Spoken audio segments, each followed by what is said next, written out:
आओ मेरे बच्चों, आओ मेरे बच्चों। मेरा नाम शोएब अहमद ख़ान है और मेरी लॉफ्ट जो है पूरे पाकिस्तान में स्काई मैराथन पाकिस्तान के नाम से जानी जाती है। और पर्सनली मैं लॉन्ग डिस्टेंस रेसेस खेलने का शौकीन हूँ।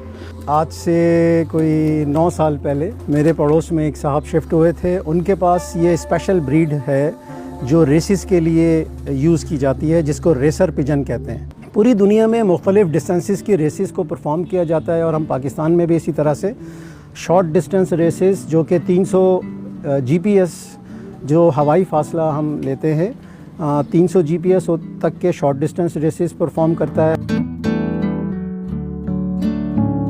तो ये मेरा बर्ड जो है स्काई मैराथन पाकिस्तान शोएब ख़ान का बर्ड जो है, ये बहुत मशहूर बर्ड है। कंटिन्यू 5 साल इसने रेसेस में परफॉर्म किया और बेहतरीन परफॉर्म किया। इस बर्ड का नाम जो है वो है फ़ख्र खुशाब। इस रिंग का पर्पस जो है ब्रदर वो ये होता है कि इसके अंदर ये इलेक्ट्रॉनिक डिवाइस लगी हुई है।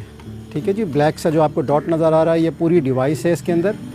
इस डिवाइस को जब हम अपने बर्ड को पहना देते हैं यहाँ पर, मिसाल के तौर पे डेमो के तौर पे मैं आपको दिखा रहा हूँ कि मैंने अपने बर्ड को ये रिंग पहना दिया।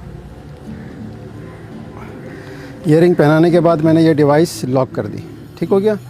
अब ये बर्ड जब रेस में जाएगा, मिसाल के तौर पे हैदराबाद तकरीबन 150 GPS एयर डिस्टेंस या कहीं से भी 1000 GPS से भी अगर मैं इसे छोड़ूंगा, तो जब ये बर्ड वहाँ से बाकी क्लब के फैंसियर्स के बर्ड के साथ छूटेगा और ये मेरे घर पर वापस आएगा, तो जैसे आप देख रहे हैं कि बेंजीन के एंटीनाज हमने अपनी विंडो के ऊपर इंस्टॉल किए हुए हैं। ठीक है जी, तो ये बर्ड उड़कर आएगा, तो ये इसका जाने का रास्ता है। हमने इसको ट्रेन किया हुआ है अपने तमाम लॉफ्ट के बर्ड को कि ये इस विंडो से वापस जाएंगे अंदर। ठीक है जी, जब ये बर्ड यहाँ से वापस अंदर जाएगा तो ये बर्ड जब इस एंटीना के ऊपर से गुजरेगा, ये देखें तो इसकी साउंड आई, बीप आई आपको इसकी, तो ये ऑटोमेटिकली ये रिंग जो बेंजीन का है इस बर्ड को क्लॉक करेगा इस क्लॉक के अंदर। इस वक्त मेरे पास जो है रेसेस के लिए जो है तकरीबन 50-55 के करीब बर्ड हैं।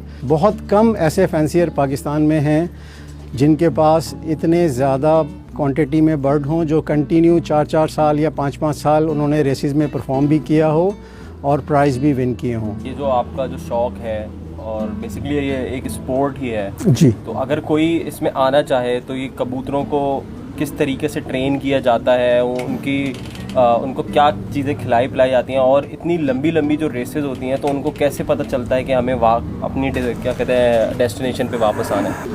अल्लाह ताला ने इसके अंदर ये कुदरती सलाहियत इसके DNA में, इसकी जीन के अंदर रखी हुई है कि जब हम इसको किसी भी जगह ले जाकर रिलीज़ करते हैं तो ये अपनी केज से, अपनी बास्केट से निकलने के बाद हवा में एक राउंड लेते हैं और ज़मीन की मैग्नेटिक फील्ड जो नॉर्थ पोल, साउथ पोल जिस तरह से हम जानते हैं, और सूरज की डायरेक्शन को देखते हुए अल्लाह ताला ने इसको ऐसी सलाहियत दी हुई है कि ये अपने घर का तयन जो है या अपने घर की डायरेक्शन जो है बास्केट से निकलने के बाद जब हम इसे रेस में छोड़ते हैं तो ये एक राउंड लेता है और फिर जिस जगह भी उसके घर की डेस्टिनेशन होती है, रास्ता होता है, वो उस तरफ जो है वो निकल जाता है।